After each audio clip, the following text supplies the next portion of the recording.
Bueno, este práctico 2 es principalmente sobre los sentidos. Bueno, antes de partir la clase le quiero explicar el práctico debido a que no pudimos hacer la clase el día lunes. Bueno, este práctico 2 es principalmente sobre fisiología sensorial. Es un práctico que está de la guía, del manual de la asignatura sacado, extraído de ahí el material y obviamente complementado con algunas cosas que agregué yo. Principalmente acá son experimentos relacionados con los órganos de los sentidos, con la visión, con el olfato, con el gusto, el tacto y la audición. Y principalmente este práctico se va realizando en la medida que uno va avanzando. Uno va leyendo y en la medida que va leyendo van apareciendo ciertos ejercicios que hay que realizar. Por ejemplo, acá hay un ejercicio 1 que se llama el convergencia de la mirada.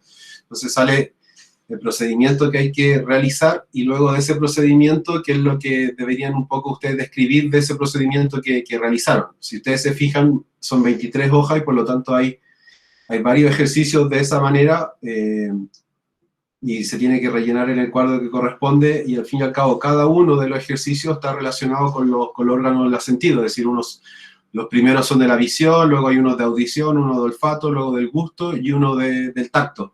Se solicitan ciertos materiales, pero son en verdad materiales que pueden estar en casa perfectamente, que son estos materiales que están aquí, un espejo mediano, un lápiz, una linterna, clip, vasos de plástico, azúcar, sal, limón, agua tónica, cotones de algodón, etc. Así que no deberían tener ningún problema para poder realizar la actividad en su casa.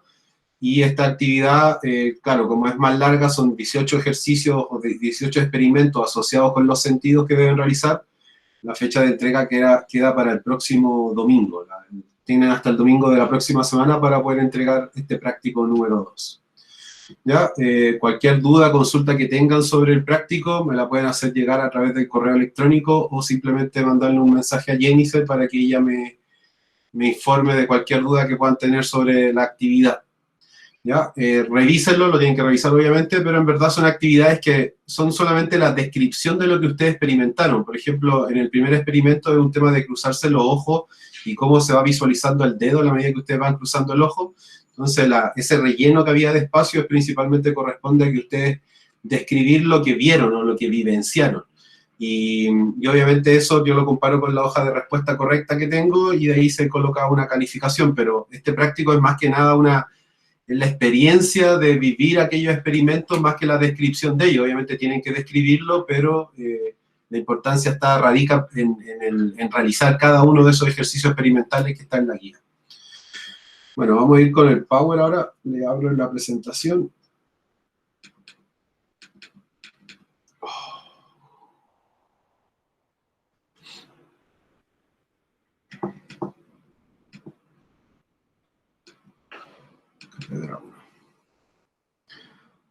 Bueno, ¿me podrían comentar ustedes qué es lo que estuvimos viendo en la última clase, que fue la clase de la semana pasada? Yo recuerdo bien lo que vimos, pero quisiera saber qué es lo que ustedes se acuerdan.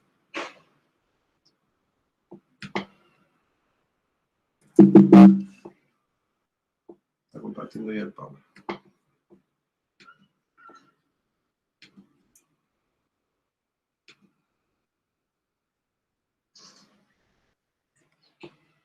¿Me pueden comentar qué es lo que fue lo último que vimos en clases para poder hacer la introducción a lo que tengo que hablar el día de hoy?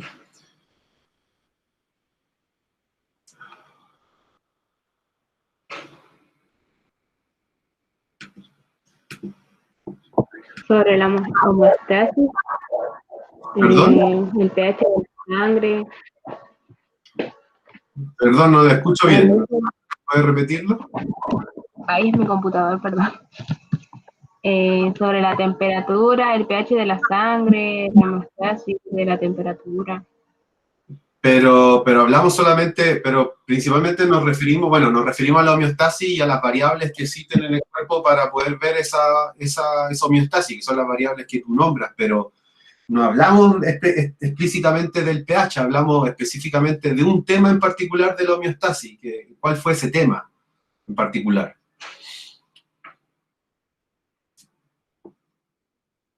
Le muestro la diapositiva a ver si se acuerda. Profe, si no me equivoco, hablamos, por ejemplo, cuando el cuerpo sudaba, la temperatura se podía regular o no se regulaba tanto.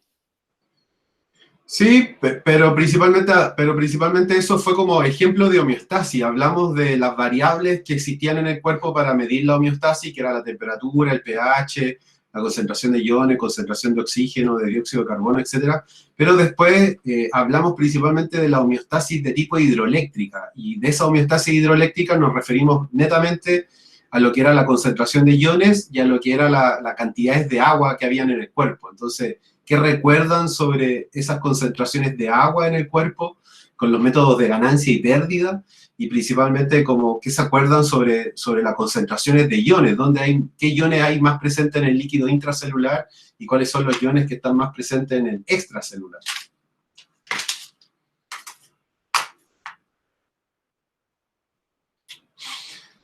De hecho, por eso le mostré esta diapositiva, porque hablamos de esto.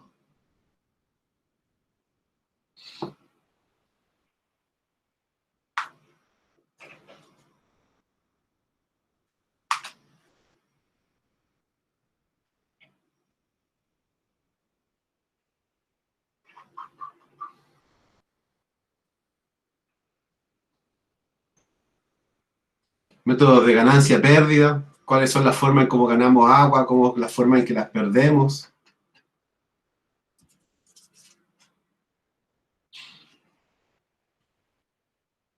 Que es lo que está en la diapositiva que le estoy mostrando.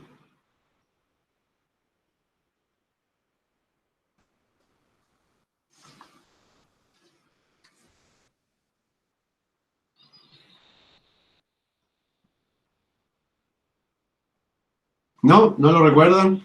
¿Se le olvidó la última clase que hicimos? Bueno, principalmente hablamos de la homeostasis, hablamos de varias variables fisiológicas que son controladas por la homeostasis, como el ejemplo que dijo la compañera, el pH, la concentración de dióxido de carbono, la cantidad de glucosa en la sangre, la concentración de iones, la del agua, etcétera, etcétera. Pero principalmente me enfoqué en dos homeostasis, que era la homeostasis del agua y la homeostasis de los iones, porque la concentración de agua que hay adentro de la célula, tanto dentro de la célula como fuera de la célula, y obviamente también las concentraciones de iones, tanto en el interior como en el exterior de la célula, van a ser las determinantes en poder explicar estos procesos fisiológicos que van a tener que ver con la generación de estímulos nerviosos a través de nuestro cuerpo, y que es la manera en cual nosotros podemos recibir la información del medio externo y también podemos percibir la información de nuestro medio interno. Entonces, lo que correspondía principalmente a la homeostasis del agua principalmente hay una integración entre lo que es el sistema urinario, porque al final el sistema nervioso, porque el sistema urinario es el encargado de poder generar los desechos de estas aguas metabólicas que utilizamos para poder cumplir con nuestras funciones. Entonces, el sistema urinario contribuye a la homeostasis, principalmente modificando la composición de la sangre, principalmente la composición de agua que hay en la sangre. Esto va a modificar el pH, el volumen y la presión de la sangre, y esto de alguna manera guarda relación directa con lo que es la producción de la orina. Es decir, la producción de la orina, si la orina sale más concentrada o más diluida, guarda relación directa con estas variables de homeostasis, que son la composición de la sangre, el pH, el volumen y la presión de esta. Entonces, nuestro cuerpo tiene formas de poder regular la cantidad de agua en nuestro cuerpo, y principalmente los métodos que tiene para poder regular esa cantidad de agua que está presente en nuestro cuerpo es a través de métodos de pérdida y de ganancia de agua, y obviamente también la regulación del agua corporal a través de la integración entre el sistema nervioso y el urinario, y la liberación de algunas hormonas, como puede ser la antidiurética, que lo vamos a ver en mayor detalle cuando veamos el sistema endocrino, que corresponde a la cátedra 2. Entonces, principalmente los métodos de ganancia y pérdida de agua corresponden alrededor de un valor de 2,5 litros, 2.500 ml. Los métodos de ganancia son principalmente la ingesta de líquido, que corresponde a 1,6 litros, la ingesta de alimentos que sean ricos en agua, principalmente la fruta y la verdura, que va a corresponder a unos 700 ml de agua, y luego el agua metabólica, que se genera principalmente de la respiración propia de la célula. Entre los métodos de pérdida, principalmente los métodos de pérdida de agua corresponden a 4. Tenemos la orina, que es la primera forma de eliminación de agua que tenemos, que se eliminan alrededor de 1,5 litros en cada misión que tenemos. Hay un agua que se pierde a través de la piel como sistema de evaporación, que corresponden alrededor de 600 ml, que es lo que está acá escrito.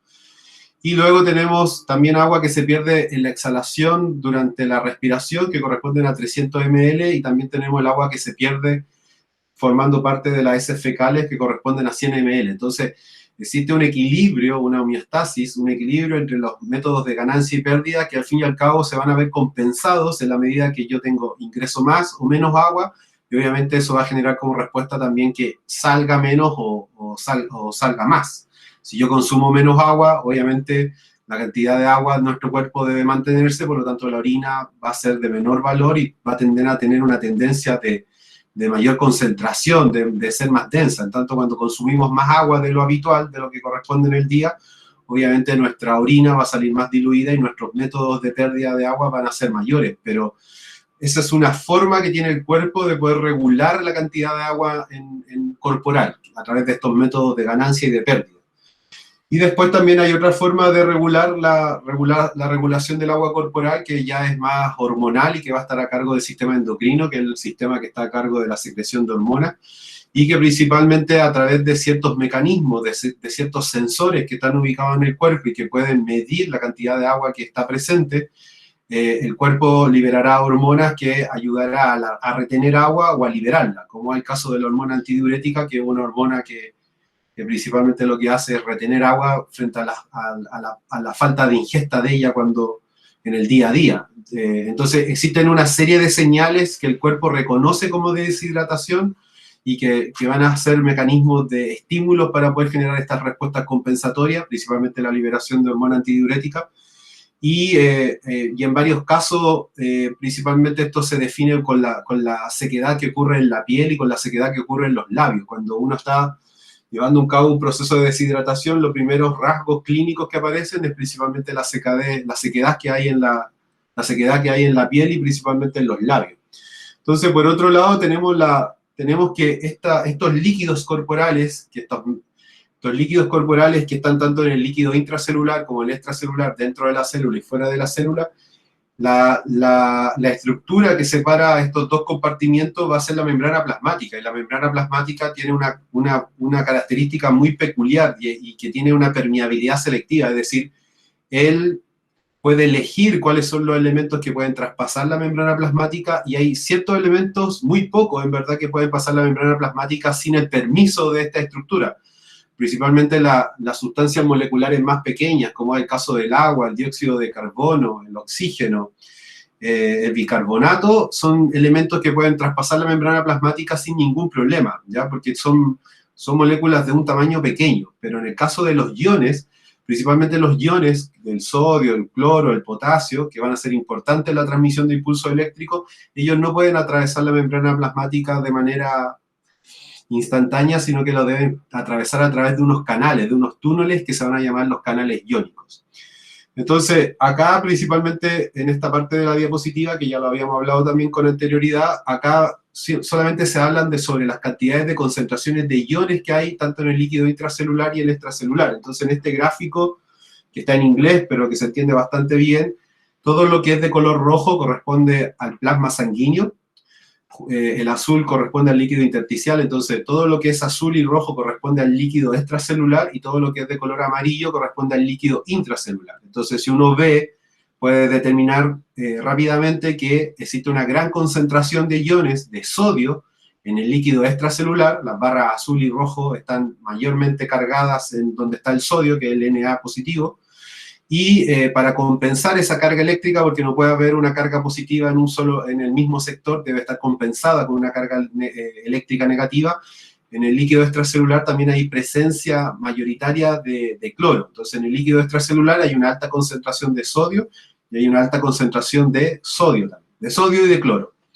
¿Ya? En el caso del líquido intracelular, que corresponde a lo de color amarillo, existe una alta concentración de potasio, es decir, dentro de la célula hay más potasio que afuera, y eso se ve compensado principalmente por los HPO4 negativos, que principalmente corresponden a los fosfatos inorgánicos, que compensan la carga positiva que tiene el potasio positivo. Entonces alguien tiene que compensar esa carga. Quien la compensa es principalmente estos grupos de fósforos orgánicos que existen en el interior de la célula. Y eso es lo que habíamos hablado en la clase pasada.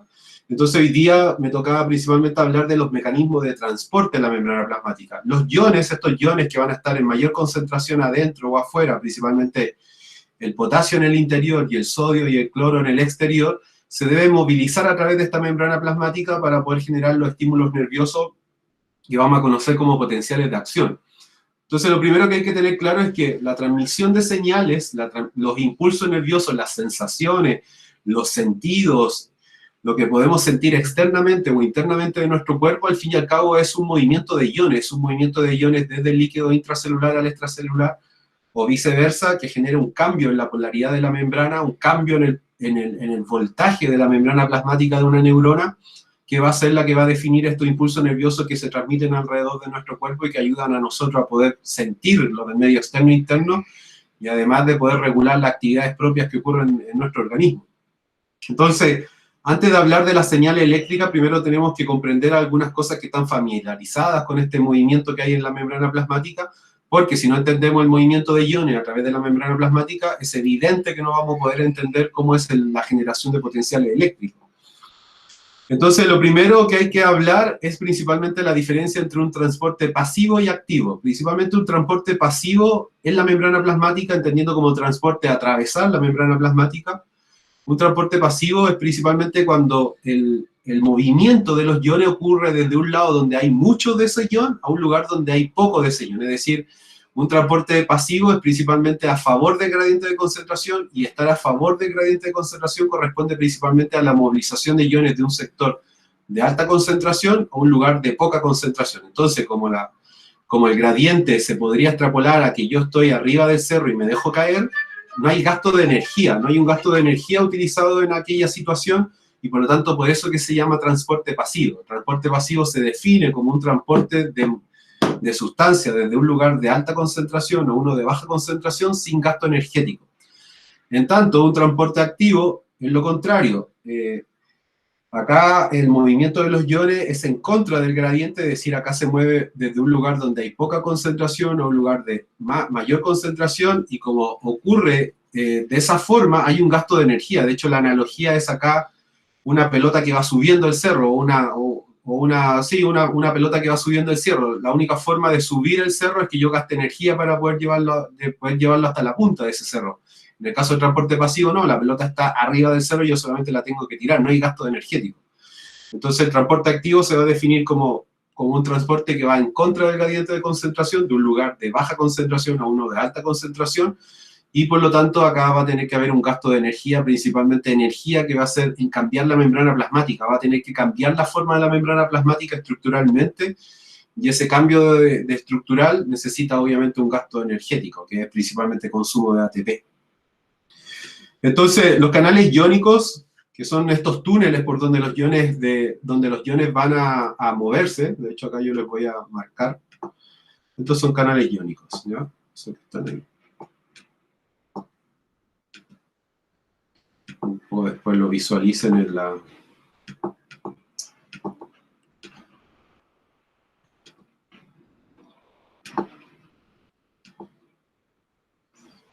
Entonces, esas estructuras que están ubicadas ahí, en lo amarillo, eso vendrían a ser los canales iónicos. Y lo otro que es amarillo, no, entonces igual es canales iónicos, los quiero marcar. ¿Ya? Es un canal iónico, lo de color rojo también es un canal iónico. Y lo que está con color amarillo principalmente corresponde a la membrana plasmática. ¿Ya? Entonces, los canales iónicos, ¿cuál es la función que tienen en la membrana plasmática? Bueno, principalmente son los canales por donde van a transportarse los iones, ¿ya? Entonces, estas pequeñas estructuras anatómicas que forman parte de la membrana plasmática hacen que las neuronas se puedan excitar, que las neuronas puedan responder frente a un estímulo. De hecho, esto se conversa en clase porque al fin y al cabo explica toda la generación de impulso nervioso. Entonces, los canales iónicos en verdad son proteínas de tipo integrales. La membrana plasmática que es la cubierta de una célula, es una bicapa fosfolipídica de tipo hidrofóbica, es decir, repele el agua, por eso que hay una separación entre el líquido intracelular y el extracelular. Repele el agua y eso hace que, y en esa membrana plasmática, que es una bicapa fosfolipídica, van a haber proteínas, van a haber dos tipos de proteínas, unas proteínas que se llaman periféricas y otras proteínas que se llaman integrales. Principalmente las proteínas que son periféricas son proteínas que se ubican, son elementos químicos que se encuentran en la periferia de la membrana plasmática mirando hacia afuera y que cumplen un rol principalmente en la comunicación celular. De hecho, los glóbulos rojos, el grupo sanguíneo, el grupo AB o 0 y el grupo RH positivo y negativo, es una proteína periférica que está en la membrana plasmática del glóbulo rojo y que permite en el fondo la comunicación con las células. Si la célula, si el glóbulo rojo o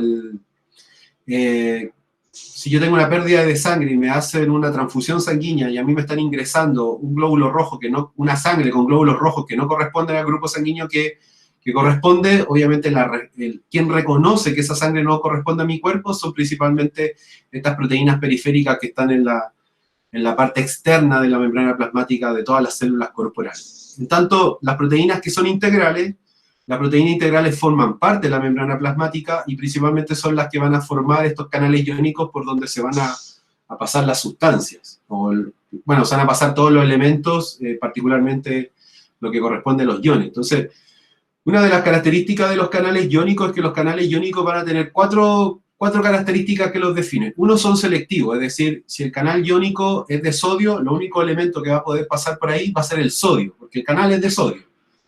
Los canales van a poder ser activos o pasivos, que tiene que ver con lo mismo con el tema del transporte. Si el canal es pasivo, es que la puerta siempre está abierta y principalmente las sustancias se mueven de un lugar de alta concentración a uno de baja concentración.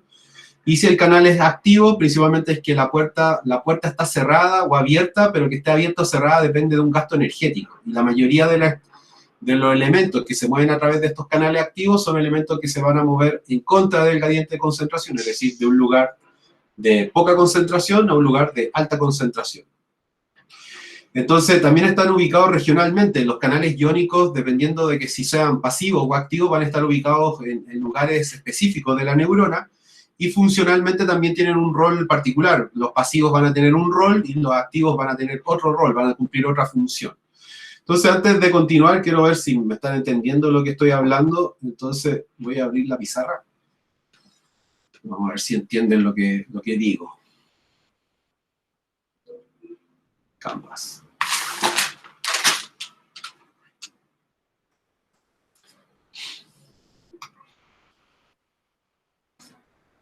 Esta es la membrana plasmática, ¿ya? Sí, acá vamos a tener unos elementos.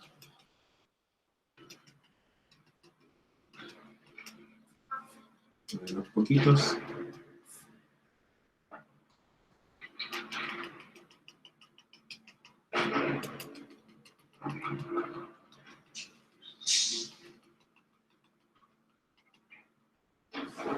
Y vamos a imaginar que esto es el líquido intracelular y este es el líquido extracelular. Entonces la pregunta del millón es la siguiente. Si acá hay ¿acá qué hay? ¿Alta concentración? Donde yo le estoy marcando aquí, ¿hay una alta concentración o una baja concentración de iones? De los negros. ¿Hay mucho o poco en comparación con lo que hay en el LEC? Profe, ¿está presentando otra pantalla? No estoy mostrando la pantalla todavía, yo se la voy a mostrar. Esperemos un poquito. Gracias, estimada. Ahora sí, ya. Esto es lo que ya había dibujado. Entonces, tengo la membrana, la línea del medio está representando ahí se la está mostrando. La línea del medio representa la membrana plasmática y lo que está de acá para allá, le vamos a decir que es el LIC y lo que está de allá para acá es el LEC. Entonces, este es el extracelular y este es el intracelular. Entonces, la pregunta del millón, la primera pregunta que le decía, estos puntos negros que dibujé, que son muchos, y acá hay poquitos, ¿qué me podrían decir esto? ¿Hay una alta concentración o una baja concentración en el LIC de estos puntos negros? ¿Alta o baja? De puntos Baja. en el LIC. ¿Dónde hay más puntos? ¿En el LIC o en el LEC? Puntos negros. En el En el LIC hay más puntos negros. Entonces, si hay más puntos negros en el LIC hay una alta concentración o hay una baja concentración de puntos negros. En el LIC hay alta y en el LEC hay baja concentración. Estamos bien entonces. Entonces, acá hay una baja concentración de negros, ¿ya? Y acá hay una alta concentración de estos puntos negros. Entonces, ¿qué decía yo en la cátedra de recién? En el LIC, ¿qué había más? ¿Sodio, potasio o cloro? En el líquido intracelular. ¿Qué había más? ¿Potasio, cloro o sodio? ¿Cuál era el ion que había mayoritariamente de mayor concentración en el líquido intracelular?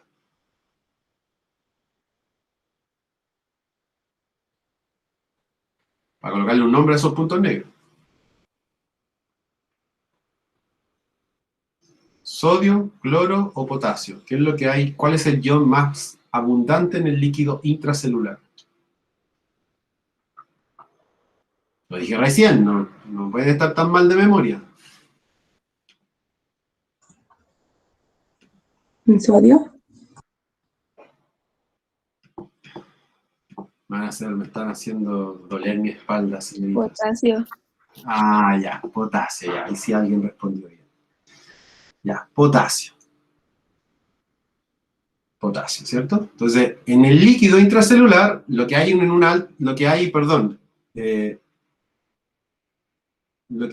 alta concentración es potasio, ¿ya? Entonces, y acá yo me equivoqué, porque le puse baja, y alta.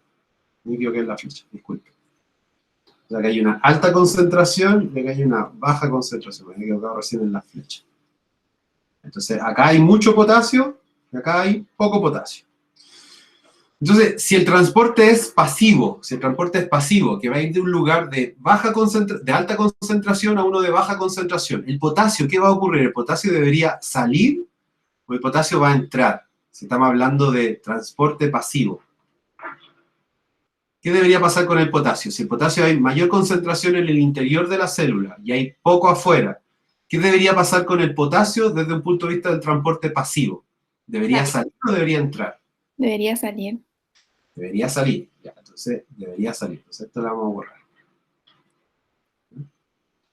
Entonces, ya, vamos entonces ahora a pasar al LEC. ¿Cuál era el ion? Acá hay una alta concentración, ¿cierto? Lo vamos a cambiar de color para que lo vayan entendiendo. Entonces, acá Profe, no se ve. no se ve de nuevo, ya. Lo vamos a colocar de nuevo. Se borró la pantalla. Ya, entonces ahora vamos con el de color rojo, ¿ya? Entonces, acá hay una alta concentración de algún ion.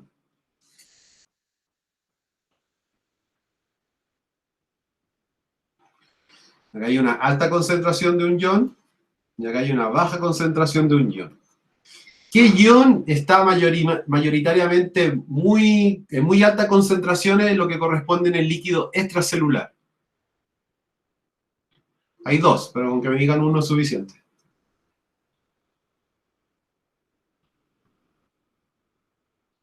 ¿Cuál es el ion con alta concentración en el líquido extracelular? No es el potasio, porque el potasio está más concentrado en el LIC. Entonces, ¿cuáles son los iones que están más concentrados en el LEC?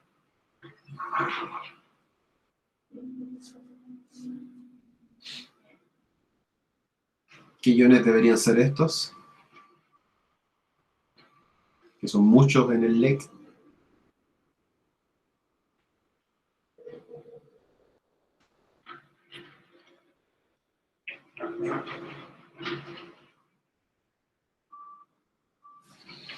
¿Cuáles son los otros iones, señoritas?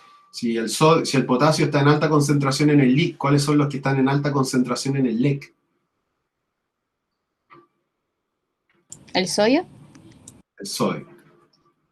El sodio y el cloro. ¿Ya? Entonces, el sodio, si estamos hablando de transporte pasivo, si seguimos hablando de transporte pasivo, el sodio, ¿qué va a hacer? El sodio y el cloro, ¿qué le va a ocurrir? ¿Ellos van a entrar o ellos van a salir de la célula? ¿Entrar? Van a entrar, ¿cierto? Ya. Van a entrar porque principalmente existe una alta concentración de sodio y cloro afuera y una poco adentro. Entonces voy a borrar de nuevo la diapositiva. Vamos de nuevo. Entonces, membrana plasmática. Esta es la membrana plasmática. Dijimos que acá habían poquitos iones. No, la vamos a colocar ¿Cuántos iones?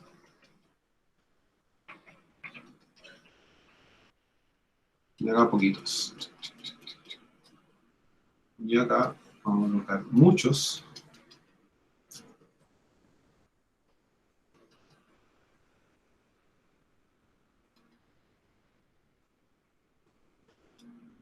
Y vamos a colocar pocos.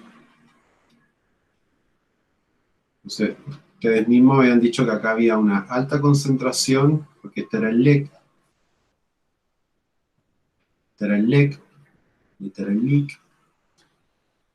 Entonces acá había una alta concentración de potasio, perdón, sodio y de potasio y de cloro, y acá había una baja concentración de sodio y de cloro. En tanto, en lo que corresponde al líquido intracelular, existía una alta concentración de potasio, y acá había una baja concentración de potasio. Entonces yo le había preguntado, si estamos hablando de transporte pasivo, primero transporte pasivo. Si es transporte pasivo, que se moviliza de un lugar de alta concentración a uno de baja, ¿el potasio qué era? ¿Entraba o salía el potasio? En lo negro. Salía, ¿cierto? Porque hay más a un lugar que hay menos. Y en el caso del sodio y del cloro, ¿qué es lo que sucedía con ellos? Si es transporte pasivo, De poca más. Entraba, porque es pasivo, sigue siendo de un lugar de alta concentración a uno de baja concentración. Ya. Ahora vamos a cambiar esto, ahora no va a ser transporte pasivo, ahora va a ser un transporte activo. Vamos a borrar esto de acá, y vamos a escribir ahora transporte activo. Activo. Y el activo no es como el pasivo, pues al revés. Acá va los iones se movilizan de un lugar de poca concentración a uno de alta concentración. Entonces, ¿qué debería ocurrir si el transporte ahora es activo, chiquillas? ¿Qué debería pasar con el potasio? ¿El potasio debería entrar o debería salir si es activo? Si se mueve de un lugar de baja concentración a uno de alta concentración. debería entrar. Debería entrar el potasio, ¿cierto? Y si estamos hablando de transporte activo, en lo que se relaciona al sodio y al cloro, debería salir. Debería salir. Entonces, esa es la diferencia entre el transporte activo y pasivo. El transporte activo moviliza los iones de un lugar de poca concentración a uno de alta concentración, y el transporte pasivo al revés, va de un lugar de alta concentración a uno de baja concentración. A ver si, la última pregunta, a ver si lo entienden. Cuando yo tengo una taza de té, y la tengo con solamente el agua y coloco la bolsa de té, y en la medida que va pasando el tiempo, eso se va transformando en el té con el color característico. ¿Eso sería un transporte pasivo o activo? Del té al agua, de la bolsa del té al agua. ¿Cómo se está movilizando la sustancia? Activo. Activo, porque va de un lugar de mucha concentración, que es la bolsa de té, a un lugar donde no hay nada, que sería el agua. Entonces sería un transporte activo. ¿Ya? Obviamente ahí no hay un gasto energético, porque al fin y al cabo la temperatura del agua es la que moviliza, en este caso, al té. Pero está bien entendido. Ahí en ese caso, la bolsa de té, al pasarse al agua, sería de un lugar de alta concentración uno de baja, sería un transporte activo. Ya, entonces yo creo que con eso entendieron ese asunto. Vamos de nuevo al Power. ¿Algo que quieran preguntar sobre el transporte? Le quedó claro un poco la idea. El práctico de la próxima semana tiene que ver con todo esto, así que ahí lo van a poner en práctica y obviamente ahí lo van a entender de mucho mejor forma, porque está en una tarea donde tienen que completar como uno de espacio. Ya, entonces vuelvo a la presentación, principalmente vuelvo a esto del transporte pasivo y activo, y como si ustedes se dan cuenta acá, bueno, ahí están los dibujitos que intentan un poco demostrar lo mismo que hice yo en la pizarra, ¿ya? Entonces, como les decía anteriormente, los canales iónicos tienen características, son selectivos, son pasivos o activos, están ubicados regionalmente y son funcionalmente únicos. Entonces voy a ir dando la explicación de cada una de estas características. Entonces, ¿qué significa que sean selectivos? Que sean selectivos significa que el paso de los iones depende exclusivamente del tamaño del ion, de la carga del ion, de la cantidad de agua que arrastra el ion, porque el ion siempre va, sea sodio, potasio y cloro, siempre va a arrastrar un poco de agua, y además los iones que se sostienen a su alrededor, porque el ion tiene una carga, entonces como tiene una carga siempre van a haber algunos otros iones al lado de él. ¿Ya? Entonces eso significa que sea selectivo, de que si el canal es de sodio, el canal iónico es de sodio, el único elemento que deja pasar es sodio, y principalmente el paso de iones va a estar en relación en base a 4 características: la carga del ion, el tamaño del ion, la cantidad de agua que atrae y los iones que sostiene. Después, los canales pueden ser activos o pasivos. ¿Qué significa que sean activos o pasivos? Bueno, que sean activos, los canales que son activos pueden tener puertas, los canales tienen puerta como un túnel. Entonces, los canales que son activos, las puertas pueden estar abiertas o cerradas, y en verdad las puertas se abren o se cierran en base a 2 tipos de productos. Puede ser un producto químico, que puede ser un neurotransmisor que abre el canal o lo cierra, o puede ser una señal eléctrica. Entonces, existen canales activos con puerta de voltaje y existen otros canales activos que son con puerta química, ¿ya? Los con puerta química utilizan un neurotransmisor para que la puerta se abra o se cierra, y en el caso del canal de voltaje, los canales activos con puerta de voltaje utilizan un cambio en el voltaje. Entonces, en tanto los canales pasivos reciben el nombre de pasivos porque siempre la puerta está abierta, entonces también se le llama canales de fuga, y principalmente ahí los iones se movilizan sin ningún problema. Entonces, los canales activos tienen puertas que pueden, como les decía recién, tienen puertas que pueden estar abiertas o cerradas. Y en el caso de las puertas pueden estar abiertas o cerradas por un canal de voltaje o por un canal químico. Entonces, los canales activos con puerta de voltaje son aquellos canales que controlan su puerta a través del cambio en el voltaje. Lo voy a colocar ahí. ¿Ya? Entonces, si ustedes recuerdan, debido a las cargas de iones que hay en el interior y en el exterior del líquido intracelular de una neurona, principalmente debido a las concentraciones de iones, de que hay mucho potasio en el interior y mucho sodio y cloro en el exterior, la carga eléctrica en reposo al interior de la neurona es de menos 70 milivolts. Entonces, cuando esa carga se modifica, se cambia, ahí los canales activos con puerta de voltaje se abren y movilizan los iones. Más o menos así es como funciona. Es el cambio en el voltaje de la membrana que hace que las puertas se abran o se cierran de estos canales iónicos. Esta diferencia que hay entre las concentraciones de iones que hay en el líquido intracelular y extracelular genera que en la membrana al interior de la neurona haya una carga eléctrica que tiene un valor de reposo que es de alrededor de menos 70 milivolts. Entonces, el potencial de membrana o potencial de voltaje corresponde a la carga eléctrica que tiene el interior de la neurona cuando los iones están en las concentraciones que yo les dije anteriormente, cuando existe una gran concentración de iones al interior de la neurona, principalmente de potasio, y cuando existe una gran cantidad de iones de sodio y de cloro en el exterior. Cuando está esa situación, la neurona está en reposo, y si yo coloco un voltímetro, que es algo que mide el voltaje, eso va a ser de menos 70 milivolts. Entonces, cuando las puertas se abren o se van a cerrar, principalmente cuando haya este cambio en ese voltaje. De hecho, ahí lo pueden ver, la puerta en el dibujo estaba cerrada de ese canal iónico para el potasio, porque la carga del voltímetro era menos 70, pero cuando hay un cambio en ese voltímetro, a más 30, por ejemplo, de milivolts, las puertas se abren. Entonces, esos son los canales activos con puerta de voltaje. Los canales activos con puerta de voltaje, acá el voltaje que atraviesa la membrana va a cambiar la posición de la puerta de este canal iónico, y obviamente la apertura o el cierre de la puerta va a generar una modificación en lo que es el movimiento de iones por ese canal. En tanto, van a haber otros canales activos, que son los que tienen las puertas cerradas y abiertas, pero que funcionan en base a sustancias químicas, principalmente neurotransmisores. Entonces, los neurotransmisores son sustancias químicas que están asociadas principalmente a la sinapsis dentro de las neuronas, y principalmente hay 2 neurotransmisores muy conocidos. Hay un neurotransmisor que se llama la acetilcolina, que es un neurotransmisor que facilita la actividad, nos mantiene alerta, despierto. De hecho, ellos son los encargados de la contracción de los músculos. Y tenemos también otros neurotransmisores, como es el caso del GABA, que son neurotransmisores llamados de tipo más inhibitorio, son los que nos vuelven al reposo, nos vuelven a la calma.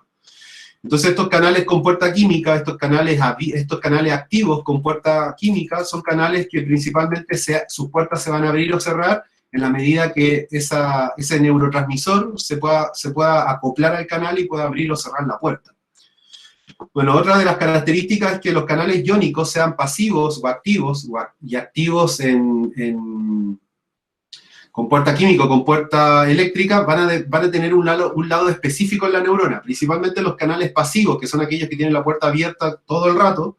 Ellos están ubicados en toda la neurona, están ubicados en las dendritas, en el axón y en el soma. En tanto, los canales activos con puerta química solamente los vamos a encontrar en las dendritas y en el soma, y en tanto los canales activos con puerta de voltaje solamente los vamos a encontrar en el cono axónico y en el axón, ¿ya? Después, de hecho, acá al final esta parte de la diapositiva vamos a tener un resumen donde explica todo.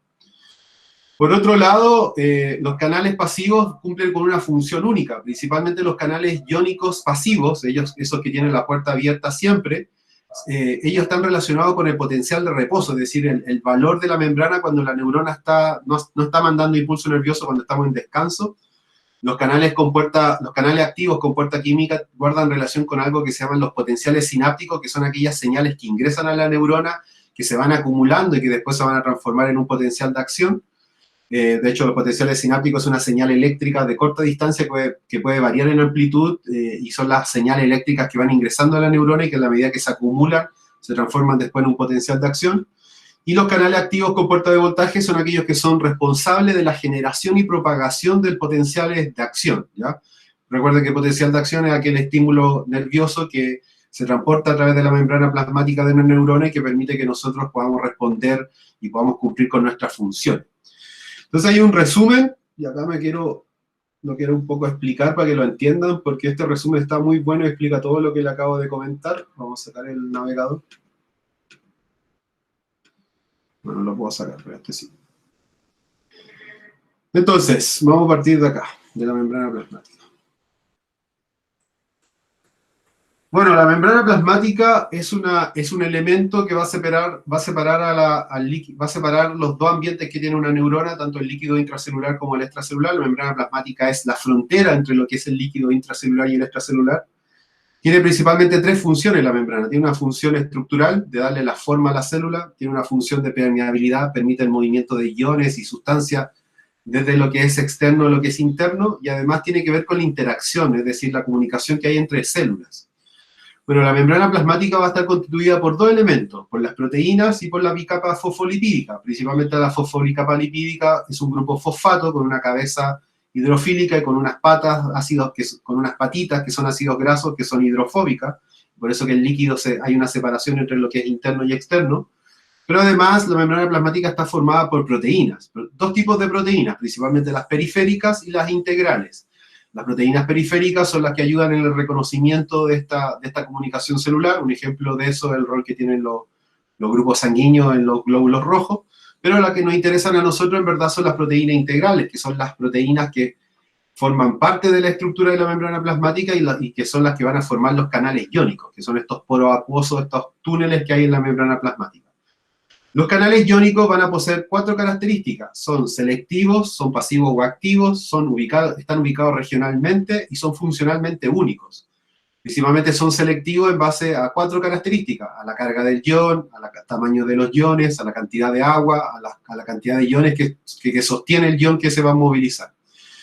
Entonces, como los canales iónicos se dividen en pasivos y activos, principalmente los pasivos van a tener ciertas características. Los pasivos son los canales que siempre están abiertos, son los que donde el transporte de sustancia ocurre sin un gasto energético. El transporte de sustancia ocurre de un lugar de mayor concentración a uno de baja concentración, como es el caso como lo explicábamos recién en el caso del sodio, del potasio saliendo y del sodio y el cloro entrando. Principalmente ellos están ubicados en toda la neurona, están ubicados tanto en la dendrita, en el soma, en el axón como en el cono axónico, y funcionalmente están relacionados con el potencial de reposo de la neurona. En tanto el canal activo, los canales activos se dividen, bueno, los canales activos tienen características generales. Uno es que siempre las puertas que ellos tienen pueden estar cerradas o abiertas. El transporte ocurre con un gasto energético, es decir, la puerta se abre o se cierra gracias a un gasto energético. Y principalmente las sustancias que se mueven a través de canales activos son sustancias que se mueven de un lugar de baja concentración a uno de alta concentración. Entonces, los canales activos se pueden dividir en dos tipos: en compuerta química, son los que usan neurotransmisores, o compuerta eléctrica, que es con este cambio de voltaje. Entonces, principalmente los canales activos con puerta química utilizan neurotransmisores, como son la acetilcolina y la GABA, para facilitar o inhibir una actividad eléctrica. se ubican principalmente en las dendritas y en el soma, y ellos están encargados del potencial sináptico, que es aquella señal que ingresa a la neurona, pero que no se transforma en un potencial de acción. Y los canales activos con puerta eléctrica utilizan cambios de voltaje para abrir o cerrar las puertas, están principalmente ubicados en el cono axónico, que es en la parte de la neurona donde el soma se transforma en axón, y obviamente el axón es con mielina y sin mielina. ¿De qué están a cargo estos canales activos con puerta eléctrica? Principalmente del potencial de acción. Entonces, si usted achica todo esto, todas las diapositivas anteriores están resumidas solamente en este cuadro. Para mí, en verdad, es súper importante que se empiecen ya a aprender estos cuadros, porque si no lo entienden estos cuadros, o no entienden la información que estoy hablando hasta el momento, les va a ser muy difícil y les va a ser mucho más complicado poder entender lo que va a venir más adelante, que es principalmente explicar cómo funciona un potencial de acción. ¿Qué es lo que pasa con estos iones cuando entran y salen para generar un estímulo eléctrico que se transforma en nuestra sensibilidad, desde el punto de vista fisiológico, desde el punto de vista más pequeño de lo que ocurre dentro de nuestro organismo? Entonces, yo creo que este esquema, que fue algún esquema que alguna vez hice en alguna pizarra, en alguna clase, como método de resumen de la materia que hablamos, de los contenidos que hablamos anteriormente, explica bastante bien, de manera resumida, lo que acabo de explicar antes, y en verdad ahora, más que nada, ustedes lo tienen que entender y poder comprender, y lo van a aplicar la próxima semana cuando ya hayamos visto gran parte, bueno, más de la mitad casi de esta presentación, que es la cátedra 1, para poder seguir haciendo el siguiente práctico que corresponde al práctico 3. Entonces, yo acá me detengo un poco, y no sé si tienen alguna duda sobre este tema de los canales iónicos, sus características, la clasificación que se divide en pasivo y activo, y estos activos que se clasifican después en puerta química y puerta eléctrica. ¿Algo que quieran consultar, o estamos como relativamente bien con la clase hasta este momento? Porque hasta acá lo voy a dejar hoy día. La clase que tenía que hacer el día lunes correspondía a esta, y es la que estoy haciendo el día de hoy. Chicas, ¿algo que quieran consultar? ¿O algo que Profe, consulten? o sea, no es de esta clase, sino que le quería consultar, porque yo he intentado buscar la clase del 8 y no está en el aula. La busqué y no la encuentro. El video de la clase del día jueves de la semana pasada, ¿a eso te refieres? Sí, sí. Sí, no, está disponible, pero no está en el aula. Yo, como con el tema del accidente, después como que no hice nada el lunes, y en verdad está disponible. Yo no sé ahí, Jennifer, si de hecho voy a hablar con ella. Tú ya tienes lista la lista de correo electrónico de todas las alumnas, ¿cierto? Yo la tengo lista en el vespertino, pero no sé si la tengo Sí, lista. profesor, de hecho ya se lo mandé en un Word. Ya, entonces mira, vamos a hacer lo siguiente por la consulta de la compañera. Como ya lo mandó, Jennifer ya me mandó la lista de los correos electrónicos, yo lo que voy a hacer es ahora agregarlas al calendario, los mails los voy a agregar al calendario, y cuando estén agregados en el calendario...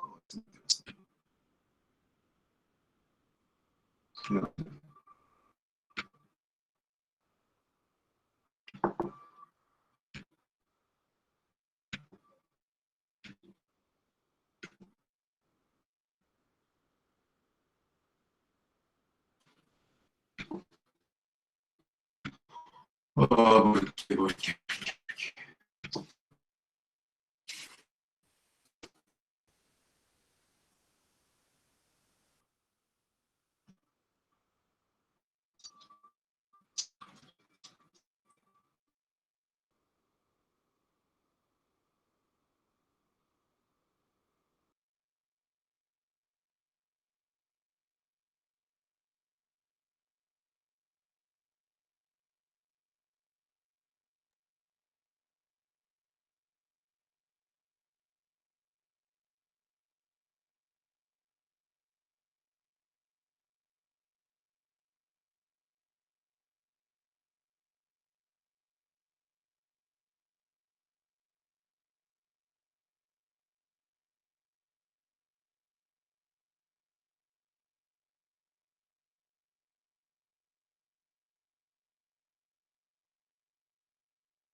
Niñas, dijo el profe que se retiren porque se le fue la señal y que él va a mandar los videos hoy.